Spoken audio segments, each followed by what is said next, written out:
Bienvenue. Aujourd'hui, on va se plonger dans une fable qui nous parle de la différence entre ce qui brille et ce qui dure.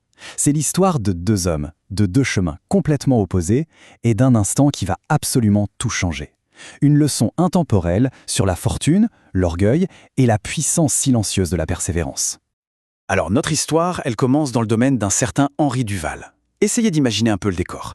Une opulence presque irréelle. Ses palais, en marbre blanc, scintillaient si fort qu'ils semblaient lancer des éclats de lumière, comme pour défier le ciel lui-même. C'est dans ce cadre, magnifique mais trompeur, que notre fable prend racine. Plongeons maintenant dans le premier chapitre. On va découvrir que derrière cette façade dorée, quelque chose est en train de pourrir. Un empire qui, en réalité, vit sur du temps emprunté. À première vue, Henri Duval, c'est l'incarnation même du pouvoir. Sa fortune, légendaire. Ses palais, ses fontaines cristallines et par-dessus tout, ses écuries remplies de chevaux de concours. Tout ça faisait de lui l'objet de toutes les jalousies. Ses chevaux, surtout, étaient le symbole vivant, vibrant de sa puissance. Mais voilà, derrière les portes dorées, une maladie insidieuse commence à se propager. Un mal mystérieux qui s'attaque à ses plus beaux chevaux, décimant le symbole même de sa grandeur. Lentement, l'odeur du foin frais est remplacée par l'odeur amère de la maladie. Et c'est là qu'on découvre le défaut fatal d'Henri, le déni. Face à la crise qui s'installe, il refuse tout simplement de voir la réalité. Il ignore les vétérinaires, il ignore ces bêtes qui meurent, et il qualifie l'épidémie de « caprice passager ». Pour lui, ce n'est rien, juste une petite égratignure sur sa gloire. On avance dans l'histoire pour arriver au moment charnière, une soirée où l'arrogance d'Henri va le pousser à commettre un acte d'humiliation qui va sceller son propre destin. Les rumeurs de son déclin commencent à circuler, alors pour les faire taire, Henri fait ce qu'il sait faire de mieux, il organise une fête spectaculaire. Une tentative désespérée de projeter une image de puissance intacte, un grand spectacle pour masquer la vérité qui ronge son domaine de l'intérieur. Et c'est au milieu de tout ce faste qu'on rencontre notre deuxième personnage, Émile. D'un côté, on a Henri, drapé de velours, un sourire presque carnassier aux lèvres, et de l'autre, Émile, un humble serviteur, des vêtements rapiécés, mais avec un regard calme, un regard qui observe tout. Deux mondes qui se font face. Au sommet de sa suffisance, Henri décide de faire un cadeau à Émile devant tous ses invités. Il fait amener un cheval misérable, malade, boiteux. Et dans un éclat de rire cruel, il lance ces mots terribles. « Prends-le, il vaut tout ce que tu es, vermine. » L'acte de mépris ultime. À partir de cet instant précis, les chemins de nos deux personnages se séparent radicalement. Chacun va s'engager sur une voie qui va déterminer son destin. Et c'est là que tout bascule. Là où tout le monde voyait un animal bon pour l'abattoir, Émile, lui, avait une vie à sauver. Avec une patience infinie, il ne se contente pas de nettoyer les plaies. Non, il cherche la cause de la douleur. Et il la trouve. Un simple clou rouillé caché dans le sabot.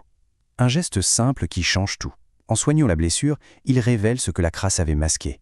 Une magnifique robe argentée et un emblème royal, celui d'une lignée faite pour l'endurance. Émile lui donne alors un nom, Orion, comme la constellation du chasseur. Ce n'est pas juste un nom, c'est la promesse d'une renaissance, la preuve qu'un nouveau départ est possible quand il est bâti sur le soin et la patience. Le contraste est saisissant. Pendant qu'Émile guérit et construit, Henri, lui, s'effondre.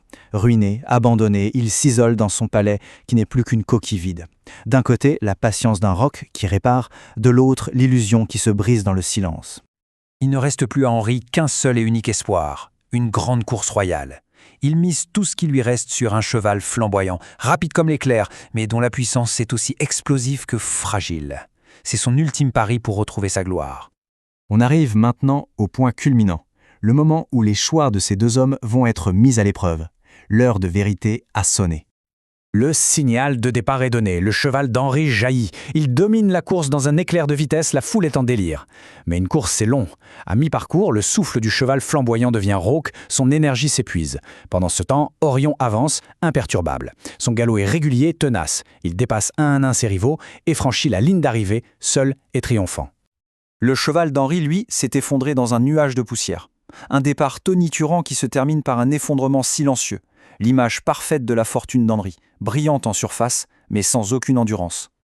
La course est terminée, et avec elle vient la résolution de notre histoire. Une leçon claire et puissante. Le silence qui s'est abattu sur la foule est rompu par la voix du roi. Et sa proclamation sonne comme un verdict. Ce cheval est né pour durer. Cet homme a vu l'essentiel. Le roi ne récompense pas l'éclat passager, mais bien la vision et la persévérance. La récompense d'Émile dépasse tout ce qu'il aurait pu imaginer. De l'or, oui, mais bien plus que ça. l'honneur, un titre et le respect de tout un royaume. Ce n'est pas la récompense d'un coup de chance, non, c'est la juste reconnaissance de la patience et de cette capacité à voir la vraie valeur là où les autres ne voient que les apparences. On en arrive donc à la morale de cette fable. Finalement, ce qui brille très vite s'éteint souvent tout aussi vite. L'endurance finit toujours par surpasser l'arrogance. La vraie valeur n'a pas besoin de crier pour exister. Elle avance, simplement, sûrement. L'histoire se termine ici, mais elle nous laisse avec une pensée. On raconte que dans le royaume, on peut encore entendre le galop d'Orion au crépuscule. Comme un rappel constant que peut-être, au fond, les ombres patientes atteignent toujours, inévitablement, le bout du chemin.